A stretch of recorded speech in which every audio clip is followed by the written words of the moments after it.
नमस्कार। आज हम जगदीश चंद्र माथुर जी की एक कहानी प्रस्तुत कर रहे हैं, रीढ़ की हड्डी। कहानी एक अधेड़ उम्र यानी 40 से 45 वर्ष के व्यक्ति की कहानी है, जिनका नाम है राम स्वरूप। उनकी पत्नी का नाम है प्रेमा। उनका एक नौकर है, उसका नाम है रतन। घर में साफ सफाई चल रही है। लगता है कुछ मेहमान आने वाले हैं। तखत पर नई चादर बिछाई जा रही है। तभी प्रेमा रतन से कहती है, लेकिन वह तुम्हारी लाडली बेटी तो मुंह फुलाई पड़ी है। राम स्वरूप कहते हैं, फुलाए? जैसे तैसे वे लोग पकड़ में आए हैं। अब तुम्हारी बेवकूफी से सारी मेहनत बेकार हो जाएगी। मुझे दोष मत देना प्रेमा, सारे जतन कर लिए मैंने। तुम्ही ने उसे पढ़ा लिखा कर सिर चढ़ा रखा है। अपने जमाने में आ ई पढ़ लिख कर घर का चूल्हा चौका आ जाए तो समझो लड़की ब्याह लायक हो गई। राम स्वरूप हंस कर कहते हैं, बस करो, अब तुम भी ग्रामोफोन की तरह एक बार शुरू होकर रुकने का नाम ही नहीं लेती हो। उन लोगों के आने का समय हो गया है। फिर प्रेमा मुंह लटका कर कहती है, तुम्ही ने तो कहा है कि जरा लड़की को ठीक ठाक करके लाना। अब बिना टीप टाप के लड़की को कौन पूछता है। जैसे ही मैंने उसके आगे पाउडर वाउडर रखा तो वो आंचल से मुंह लपेट कर लेट गई। भाई, मैं तो बाज आई तुम्हारी इस लड़की से। राम स्वरूप, न जाने कैसा इसका दिमाग है, वरना आजकल की लड़कियों के सहारे तो पाउडर और क्रीम का कारोबार इतना फल फूल रहा है। चलो पाउडर छोड़ो, तुम उसे वैसे ही तैयार कर लाओ और जरा नाश्ते की तैयारी भी कर लेना। तभी रतन हारमोनियम लेकर आता है और नीचे रख देता है। प्रेमा हड़बड़ाई सी रसोई से आकर कहती है, अजी नाश्ता तो तैयार है, मिठाई तो वे ज्यादा खाएंगे नहीं। नमकीन चीजें कुछ बना दी हैं, फल रखे ही हैं, चाय तैयार है और टोस्ट भी। मगर हाँ, मक्खन तो मंगवाना भूल गए। राम स्वरूप सारा काम छोड़कर कहते हैं, अरे तुम्हें भी ऐन वक्त पर याद आई है। अब कौन लेकर आएगा मक्खन? कहती तो मैं दफ्तर से आते हुए ही ले आता। अब रतन को भेजेंगे तो यहाँ का काम रुक जाएगा। प्रेमा, यहाँ का काम तो सब ठीक ठाक है। बाजा सितार रखवा ही दिया है। नाश्ता मैं पकड़ा दूंगी। एक आध चीज तुम ही अंदर से उठा कर ले आना। इतनी देर में रतन मक्खन लेकर वापस आ जाएगा। राम स्वरूप प्रेमा के पूछने पर बताते हैं कि दो ही लोग आ रहे हैं। पिता वकील हैं, बाबू गोपाल दास जी, और लड़का शंकर बीएससी के बाद मेडिकल की पढ़ाई पढ़ रहा है, परंतु थोड़े दकियानूसी विचारों के लोग हैं। खुद पढ़े लिखे हैं, पर लड़की चाहिए ऐसी कि जो ज्यादा पढ़ी लिखी ना हो। तभी सड़क पर गाड़ी रुकने की आवाज आती है।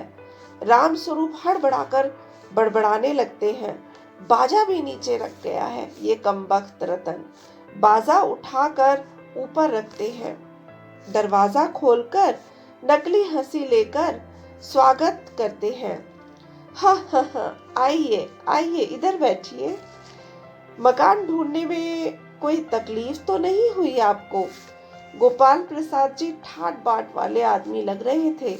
तन कर बैठे, अरे नहीं साहब, आखिर लड़के की शादी तो करनी ही है। राम स्वरूप शंकर की ओर मुस्कुराकर बड़े प्यार से पूछते हैं, और शंकर बाबू, कोर्स खत्म होने में तो अभी साल भर होगा। शंकर जी, यही कोई साल दो साल बाकी है। राम स्वरूप, साल दो साल? शंकर, हाँ हाँ हाँ जी, एक आध साल का मार्जिन रखता हूँ। गोपाल प्रसाद जी, अच्छा, तो साहब बिजनेस की बातचीत हो जाए। राम स्वरूप चौंक कर, बिजनेस? ओ अच्छा अच्छा, लेकिन जरा पहले नाश्ता और चाय तैयार है, जरा 1 मिनट में अभी आता हूँ।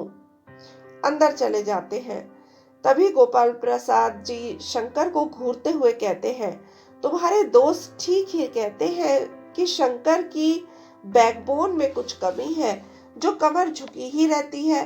ब्याह तय करने आए हो, जरा सीधी कमर करके शांत से बैठो। इतने में राम स्वरूप जी ट्रे लेकर कमरे में आते हैं।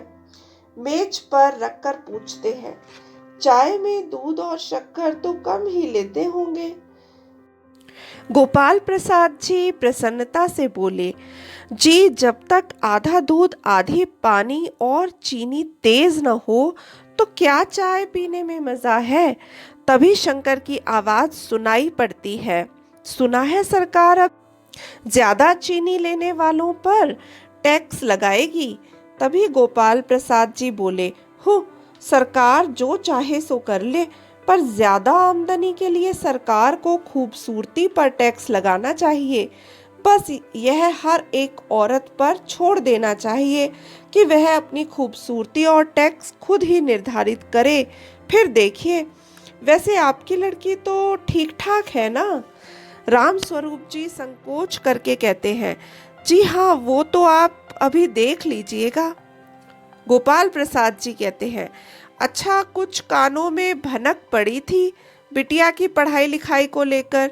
देखिए, हम तो ज़्यादा पढ़ी लिखी लड़की नहीं चाहते, हद से हद मैट्रिक पास बस। हमें कौन सा नौकरी करवानी है। और क्या साहब, कुछ लोग हमसे कहते हैं कि आपने अपने लड़कों को बीए एमए पढ़ाया है, तो बहुएं भी ग्रेजुएट लीजिए।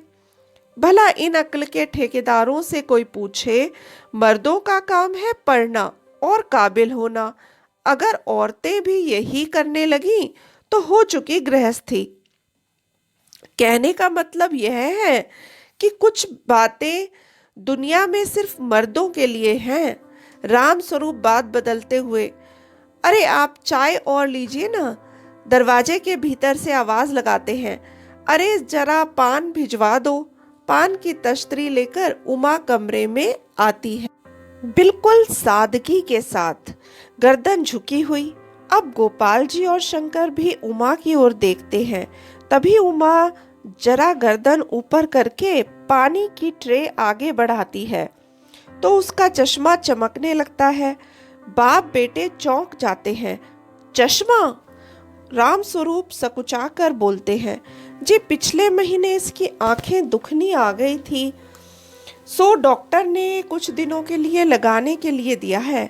गोपाल प्रसाद, पढ़ाई वढ़ाई की वजह से तो नहीं है ना जी। राम स्वरूप उमा को बैठने का इशारा करते हुए कहते हैं, ना जी, बिल्कुल ऐसा नहीं है। गोपाल प्रसाद जी, अच्छा बेटी कुछ गाना बजाना सीखा है। तभी राम स्वरूप के कहने पर उमा मीरा का भजन सुनाती है। सुनकर गोपाल जी खुश होकर पूछते हैं, अच्छा तो तुमने पेंटिंग वेंटिंग सिलाई वगैरह भी सीखी है कुछ। राम स्वरूप जी उमा की तारीफ करते हुए सामने दीवार पर लगी तस्वीर दिखाते हैं और कहते हैं, जी घर के सारे कपड़ों की सिलाई इसी के जिम्मे है और यह पेंटिंग भी इसी ने बनाई है। गोपाल प्रसाद जी उत्सुकता से पूछते हैं, अच्छा बेटी, तुमने कोई इनाम विनाम भी जीते हैं। तभी राम स्वरूप बोलना शुरू ही करते हैं, इनाम तो इसने। इतने में गोपाल प्रसाद जी उन्हें चुप करते हुए कहते हैं, जरा इसे भी तो मुंह खोलने दीजिए, हम इसे सुनना चाहते हैं। इतना सुनते ही उमा का मुंह लाल हो जाता है, वह फिर भी चुप है। राम स्वरूप उमा से कहते हैं, उमा देखो ये क्या कह रहे हैं, जवाब दो। उमा, क्या जवाब दूं बाबूजी, जब कुर्सी मेज बिकती है तब दुकानदार कुर्सी मेज से कुछ नहीं पूछता, खरीदने वाले की पसंद या नापसंद की बात है ना। ये तो महाशय मेरे खरीदार बनकर आए हैं, इनसे जरा पूछिए क्या लड़कियों के दिल पर चोट नहीं लगती ये बातें सुनकर। क्या हमारी बेइज्जती नहीं होती जो आप इतनी देर से नापतोल की बातें कर रहे हैं। और जरा अपने इन साहबजादे से पूछिए कि पिछले महीने लड़कियों के हॉस्टल से क्यों भगाए गए थे। शंकर खड़ा हो जाता है, बाबूजी चलिए, गोपाल प्रसाद गुस्से में, लड़कियों के हॉस्टल में? क्या तुम कॉलेज में पढ़ी हो? उमा, जी हाँ, मैंने बीए पास किया है, कोई पाप नहीं किया है। या आपके बेटे की तरह लड़कियों के हॉस्टल में ताक झांक करके पिटकर तो नहीं आई हूँ। राम स्वरूप, उमा उमा कहकर चिल्लाते हैं और गोपाल प्रसाद जी व शंकर दरवाजे की ओर बड़बड़ाते हुए जाने लगते हैं। धोखा किया है हमारे साथ, बीए पास को मैट्रिक बताकर हमारे साथ रिश्ता करना चाहते हैं। ऊपर ऊपर से लड़की के तेवर तो देखो। बाप रे बाप, कहानी यही समाप्त हो जाती है। अब आप ही बताइए कि क्या उमा ने सही किया या गलत? क्या उसे अपनी बातें कहने का अधिकार मिलना चाहिए था या नहीं? कमेंट करके ज़रूर बताइएगा। सुनते रहिए, सुनाते रहिए। तब तक के लिए धन्यवाद और नमस्कार।